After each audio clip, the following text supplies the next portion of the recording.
we went back. We went to Nahan, and we came there in a white van, you know, with the driver and the guide. And as we came into the town, he said, "This doesn't look like my town," because when he was a kid, the square, there was a regular square like with grass and everything. It wasn't there anymore. A tiny town, very tiny town, no electricity. And this was 1996. And a young man came up to him, and he said to him in Polish, he said, "Are you from America?" And he said, "Yes." He said, "Why did you come here?" He said, "Because I was from here." And when he said his name, the young man said, he said, "My father hid a couple of Jews in the barn, and it was Reuben and his father. When they were taken, when they were going to Sobibor, there was a selection, and his mother and two sisters, one sister, they took women and young children to Sobibor, but women who could work, you know, they kept, you know, for labor.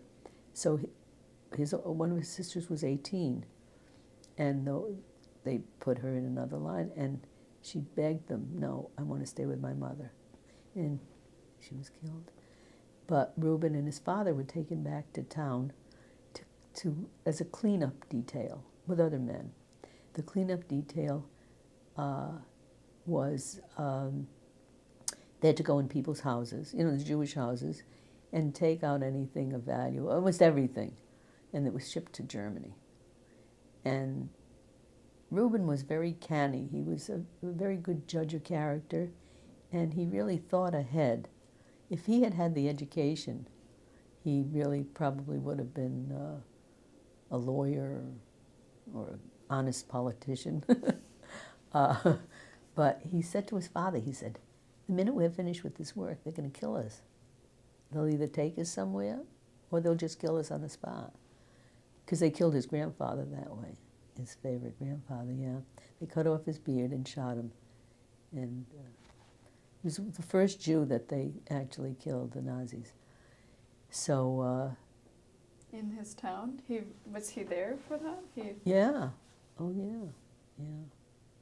So he said to his father, "We have to run away." His father said, "They'll shoot us." He said, "They're going to shoot us anyhow. We have to take a chance." And they did.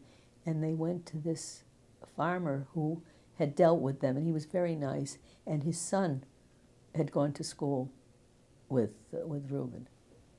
And he took them in for 2 weeks. And he said the neighbors were starting to realize that he was hiding Jews and he couldn't endanger his family. And, you know, it's a very interesting thing when you think about it. I know I would give my life if I felt it was very, very necessary. I'm not sure if I would put my children's lives in jeopardy like that. You know, it was a very thin line.